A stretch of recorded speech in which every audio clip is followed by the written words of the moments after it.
They say you're not supposed to tell Skinwalker stories after dark, but most rules get broken for content. Lena Morales was chasing a story when she first heard the word, not from some ancient book or dusty archive, but from a shaky-voiced caller on her true crime podcast hotline. She was in her one-bedroom apartment, city lights smeared across the window, audio interference humming on her desk. The caller's message was full of static. "You talk about missing people," the woman had whispered. "If you're serious about that, you need to come out here. Sagebrush Highway, mile marker 41. People don't just go missing out here. Something takes them. It sounds like them when it calls your name. Don't pick up if it calls you. Don't answer. Don't." The recording cut out with a long, glitchy squeal. Lena replayed it 3 times. Then she did exactly what any rational, safety-minded adult would do. She grabbed her recorder, texted her brother, and planned a road trip. Eli thought it was the best idea she'd ever had. He was lounging sideways in the passenger seat of her dusty Subaru, boots on the dashboard, camera strap wound around his wrist. The desert unfolded in every direction, pale sand scrub and distant mountains fading into blue.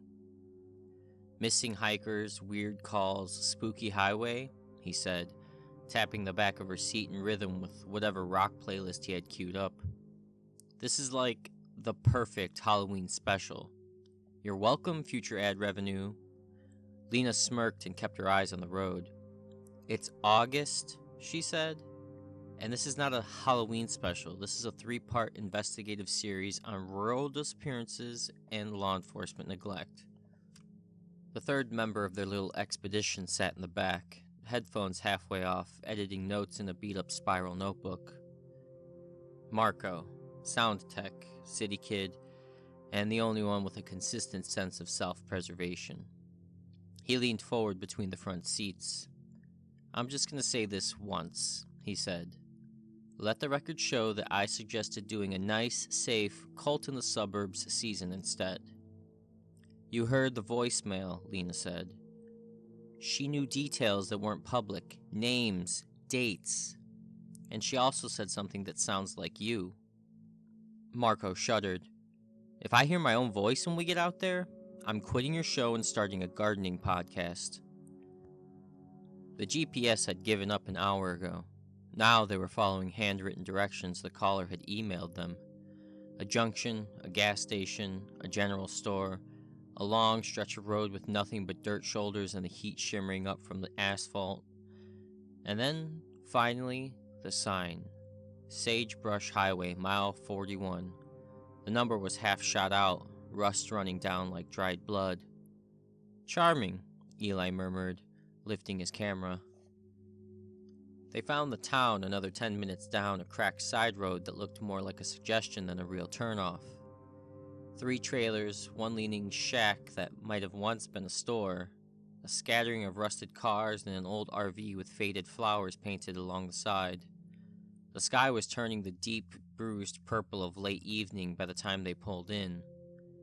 A woman was sitting in a long chair outside the RV, cigarette ember glowing in the dark.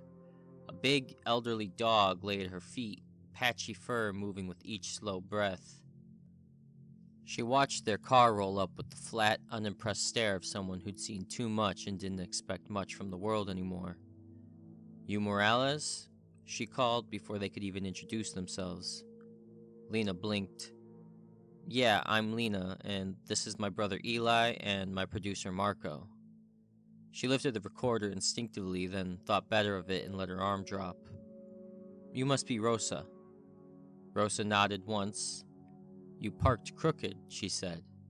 "If something comes in the night, you're going to want to leave fast. You should straighten it out." That was the moment Marco decided he officially hated this trip. By the time they'd unloaded their gear into the smallest trailer, 2 narrow beds, a sagging couch, a kitchenette that smelled like old coffee and dust, the desert was fully dark. Real dark, not city dark. No orange glow on the horizon, no traffic, just the distant ticking of insects and the low hum of wind off the scrublands. They met back at Rosa's RV, where a metal fire pit spat and popped with burning mesquite. The old dog thumped its tail when Lena approached, and then quickly lost interest and went back to staring into the fire like it expected something to crawl out. "You really came," Rosa said, handing Lena a chipped mug of something that smelled like coffee and exhaustion. "Most people hear that voicemail and block the number." "I talk about missing people for a living," Lena said. "If there's something real happening out here, I want it on the record." Rosa gave her a long look. "The record?" she said slowly. "Don't change what happens after dark." Eli lowered himself onto a log near the fire. Camera turned off for once. "Can you tell us what you think is happening?" he asked.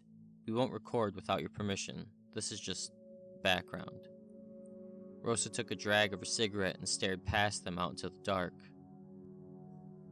"You know how city folks talk about coyotes? Tricksters, thieves, always hungry. They steal your dogs, your chickens, whatever you don't lock down. Now imagine something that learned from the coyotes and then kept going. Something that figured out that the easiest way to get a person to open the door is to have someone they love on the other side of it. We get hikers, folks passing through, end-of-the-line types. They camp where they shouldn't, walk where they shouldn't. In the desert, it listens. It waits. You ever hear a voice calling your name out there? You don't answer. Not once. Not even to tell it to shut up. You hear something that sounds like your friend, your mama, your own self. You walk the other way." Marco swallowed. "But what is it?"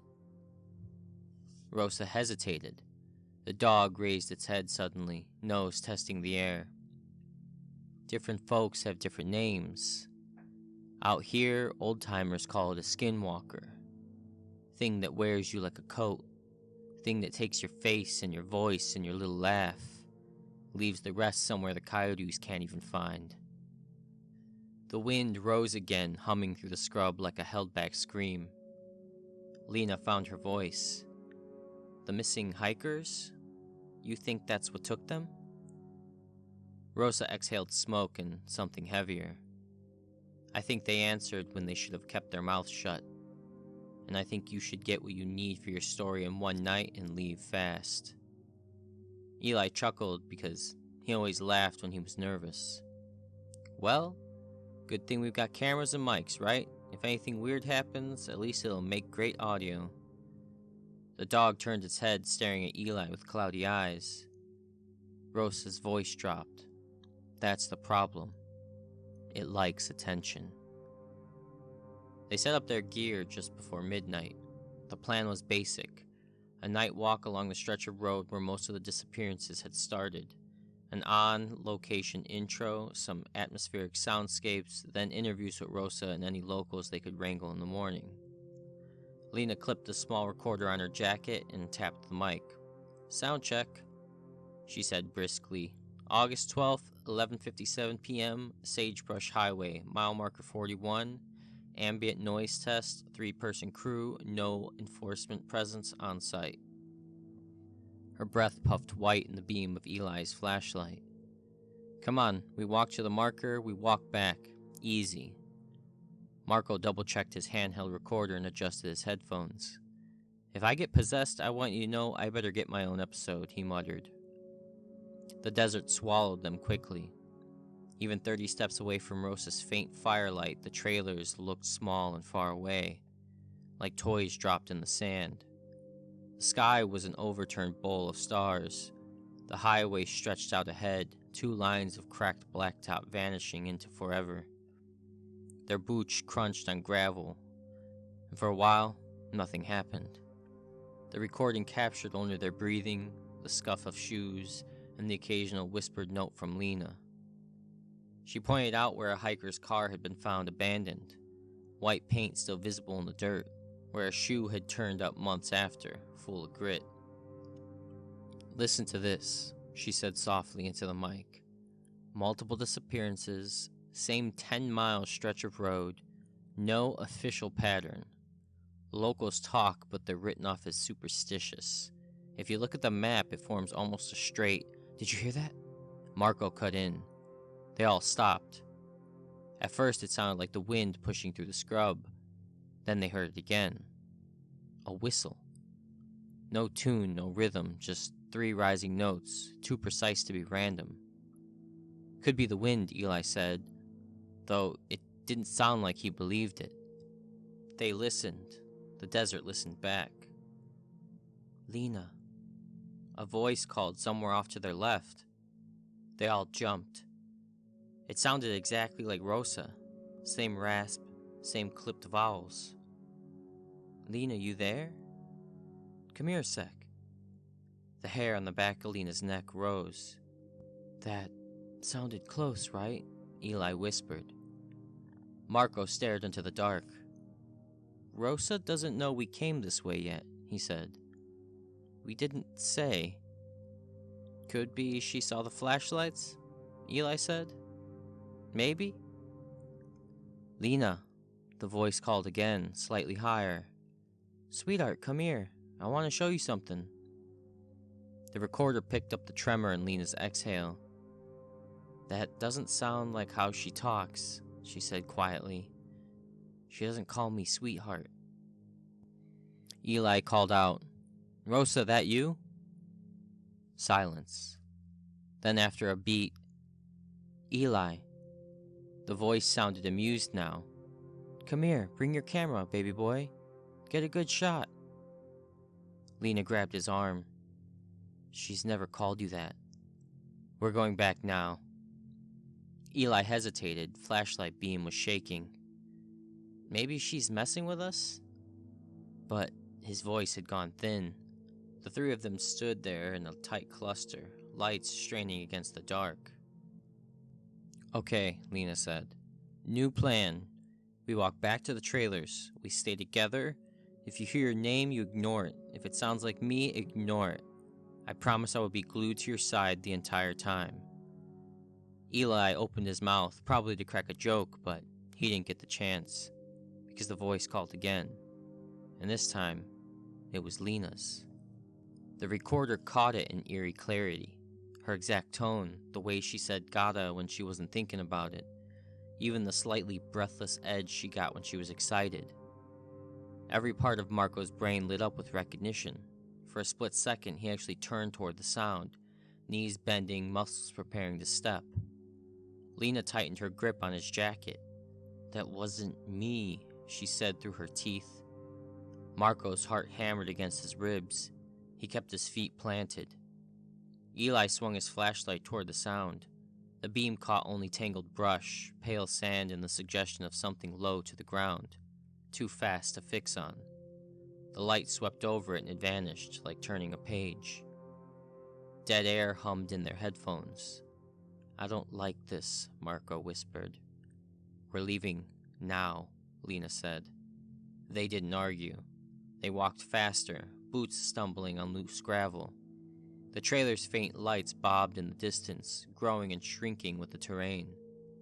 The highway felt longer than it had on the way out, as if the road had quietly unspooled more miles when they weren't looking. Behind them, the whistling started again.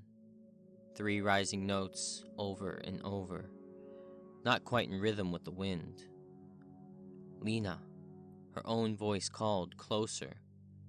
You're gonna want this audio, come on, don't be scared. Don't answer it, Lena hissed. A moment later, Eli. The voice was Marco's now. Dude, you have to see this. It's like crazy. Come here, bro, hurry. Eli flinched. It sounds like me when I'm messing around, he said. When did it hear me long enough to... He cut off, eyes widening. The hotline message, Lena said slowly. Rosa's radio. People talking at the gas station. It's been listening to everyone who comes out here for years. They crested a small rise, and then the lights went out.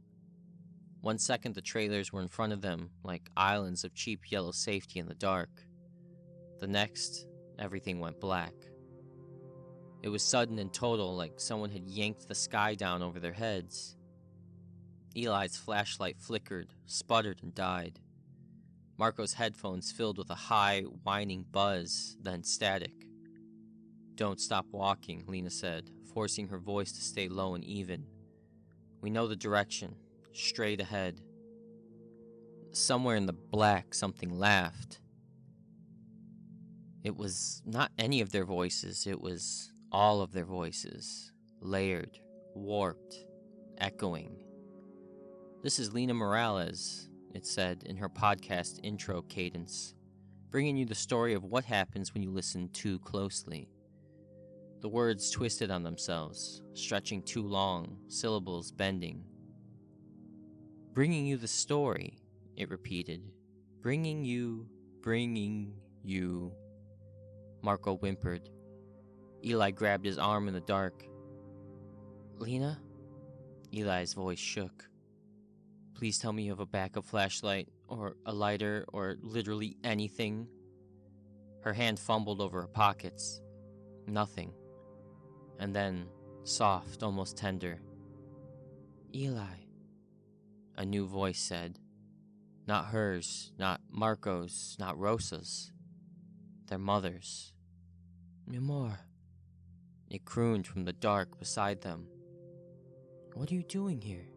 You're gonna catch a cold. Come on, let me see you. I've missed you. Eli froze. It was perfect. The accent, the warmth, the way she always dragged out the me when she was worried. Their mom was 3 states away, probably asleep in front of a late-night drama rerun, and yet... I know that isn't her, Eli whispered. I know that. The voice chuckled softly. Of course it's me, it said, edges sharpening. You think I don't know my own son? You think I don't remember how you cried when you broke your arm in 5th grade? Or how you didn't tell your sister when your car got towed because you were embarrassed? Eli's throat closed. Don't answer, Lena breathed. He bit down on his tongue so hard he tasted blood. Footsteps crunched behind them. Light flared ahead, sudden and blinding. For a second, Lena thought the trailers had come back to life. But the glow was wrong. Too white. Too clean. It was hovering about 6 feet off the ground, pale as bone. As her eyes adjusted, she realized it was not a light. It was a face. Her own. Pale and hovering in the dark, features assembled from shadow and starlight. The mouth smiled, but the eyes were just black hollows, as if something had borrowed the idea of a human face and forgotten to fill in the details. Hi, it said in her voice. And Marco screamed. The recorder caught the scream, but after that the audio file becomes a mess. Static, snatches of overlapping voices, footsteps that didn't match the rhythm of their steps. If you played it back later, and Lena would over and over, you heard phrases that didn't quite fit together. At the time, though, all they knew was blind panic. They crashed forward in the dark, arms out, hands scraping against invisible things, branches, metal, the rough side of a trailer. The world snapped back with the sudden yellow glare of a porch light. Lena stumbled, caught herself on the steps of the rented trailer, and blinked against the brightness. Behind her, Eli slammed into the door, fumbling for the handle, and Marco nearly took them both down. The light over the door flickered madly but stayed on. Inside, everything was exactly as they left it. Dingy, shabby, smelling of dust and old coffee. Except for one thing. All 3 recorders were already on the table. Lena stared at them. She slowly unclipped the recorder from her own jacket, hand shaking, and looked down. The one on the table was identical. Same chipped corner, same bit of tape over the battery slider, the red light blinking steadily. She said faintly. I did not put that there. Eli slammed the door and locked it, then shoved the chair under the knob for good measure. Maybe we dropped them? Marco said. Out there, and Rosa, picked them up and brought them in? Rosa doesn't have a key, Lena said, and we locked the door. As if someone summoned her by name, Rosa's voice drifted in through the thin metal wall. "Hey," she called from outside. "You kids okay in there?" They all went silent. The voice was light, familiar, just a woman calling to check on her guests. "Don't answer," Marco mouthed. "I heard screaming," the voice said. "Door stuck? I can help with that, just open up." The old dog barked once, then went eerily quiet. Lena's heart hammered. She stepped closer to the door, keeping her weight light, careful not to creak the floorboards. Rosa's voice spoke again, right on the other side of the metal. "Lena Morales?" it said in a perfect imitation of her podcast tone. "Open the door. Let me in. I'm part of your story now." The doorknob jiggled twice, then it went still. Silence. They waited. Long minutes passed, measured only by the ticking of the clock above the sink and the ragged breathing of three people trying very hard not to fall apart. At some point, they passed the threshold where terror peaks and then just sits there, heavy and vibrating like a wire drawn too tight. Eventually, Eli slid down the wall and sat on the floor, knees pulled up. We can't stay in here forever. What if it, I don't know, waits till we sleep?" Lena stared at the recorders. The one on the table was still blinking. "Give me your headphones," she said to Marco. "What?" "Give me your headphones." She plugged them into the recorder on the table, took a breath and hit stop, then rewind, then play. At first, she heard exactly what she expected. Their walk down the road, the whistling, the voices calling their names, her own commands to turn back. And then the audio jumped. Something hissed like tape catching.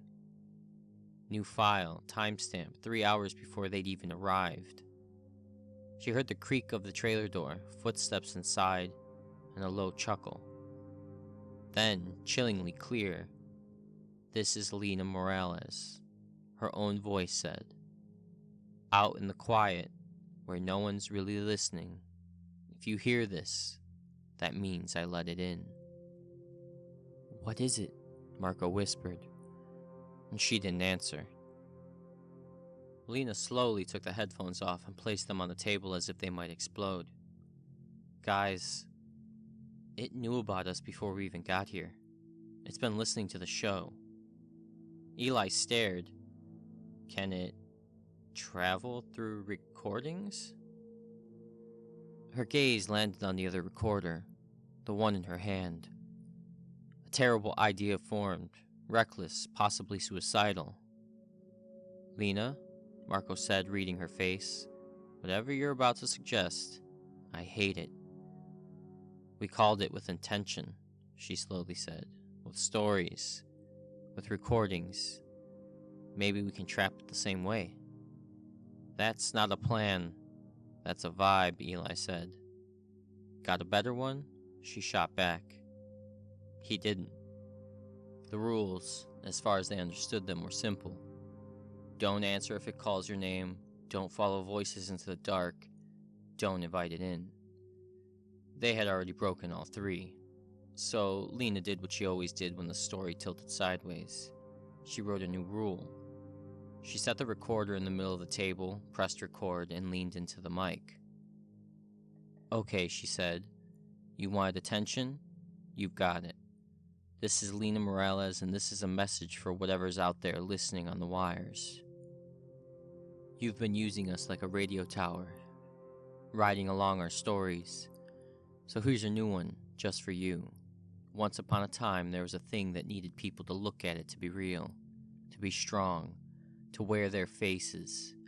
It gorged on their fears, their curiosity, their late-night binge listening. But one day, someone told its story differently. They talked about it like it was already over, like it was an old superstition fading away.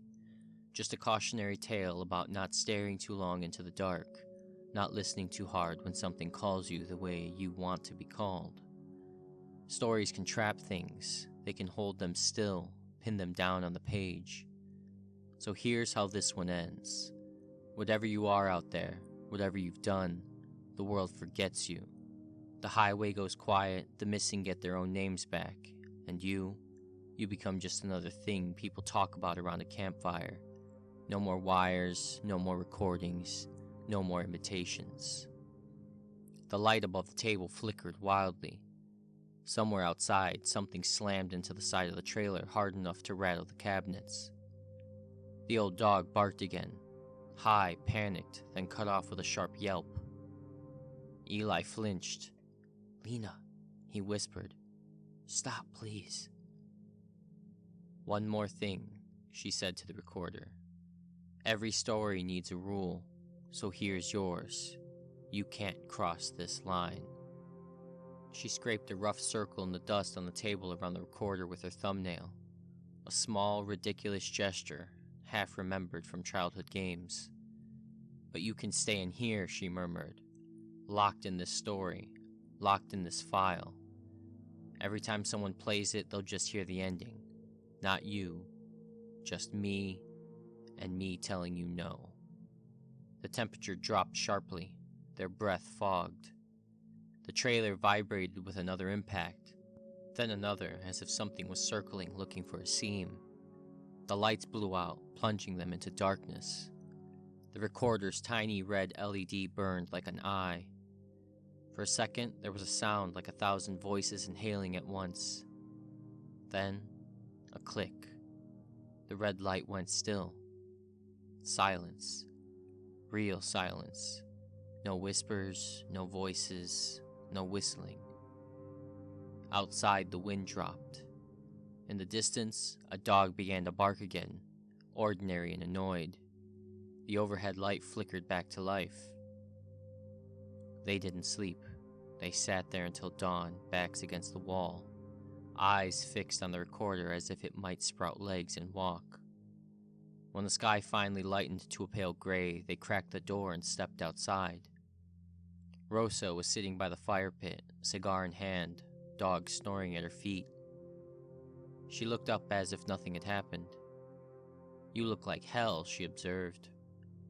"Thanks," Eli croaked. You, hear anything last night?" "Like what?" she asked mildly. "Like us screaming," Marco said. "Something banging on the trailer? You calling our names?" Rosa squinted at them. "I was sleeping. Dog didn't make a peep all night. You kids get into whiskey or something?" They exchanged glances. Lena turned slowly in the circle, scanning the sand around the trailer. No strange tracks, no claw marks, no sign of impact on the trailer's thin skin. The door hung straight on its hinges. Everything was boringly, offensively normal. Except, at the edge of the packed dirt near the start of the road, something glinted. She walked over. A mile marker lay half buried in the dust, metal dented but legible. Sagebrush Highway, mile 41. A long pale scratch ran through the one, as if something had dragged a claw across it on its way out. Or in. Lena looked back at the trailer, at the recorder on the table inside, still where she'd left it. She had no proof, nothing she could take to an editor, nothing she could present as more than a fever dream brought on by desert air and scary stories. But when she picked up the recorder and hit play, all it gave her was her own voice. No layered voices, no taunts, no laughter. Just her, just the ending. They left before noon. Rosa waved from her lawn chair, dog panting beside her. "You got what you came for?" she called. "Yeah, I think we did," Lena said. "Good. Some stories, you only get to tell once." They drove back toward the city in mostly silence, the desert unspooling behind them. At some point, Eli said, "So, we're not actually going to publish that recording, right?" Lena just watched the road. "If we do," she said slowly, We do it careful. No names for the place, no directions, no hotline number, and we don't air the part that called to it. Just the warning. Marco huffed out a laugh. A podcast episode about nothing listening, he said. That'll go over great. People will listen. They always do. Late at night in the dark. She glanced at the recorder resting in its padded case. And I'll tell them.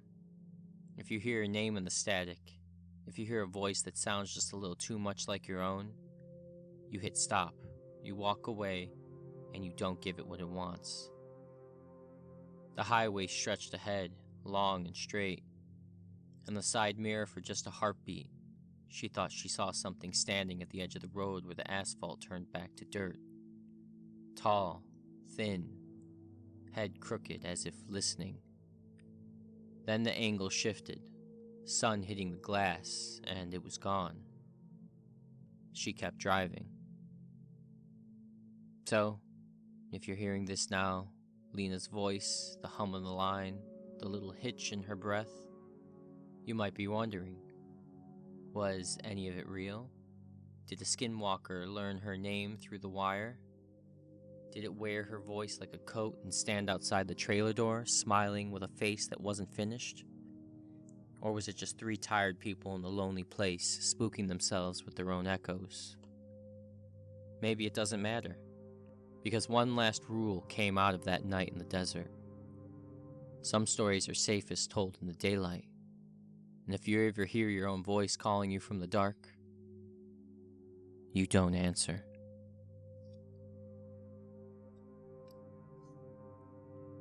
If you're still here, it means you didn't answer when the dark called your name. Smart choice. If you enjoyed tonight's story, please hit that like button, subscribe to Midnight Delight, and let me know in the comments, would you answer if the voice sounded like someone you loved? Sleep with the lights off, if you dare. I'll be waiting in the next story.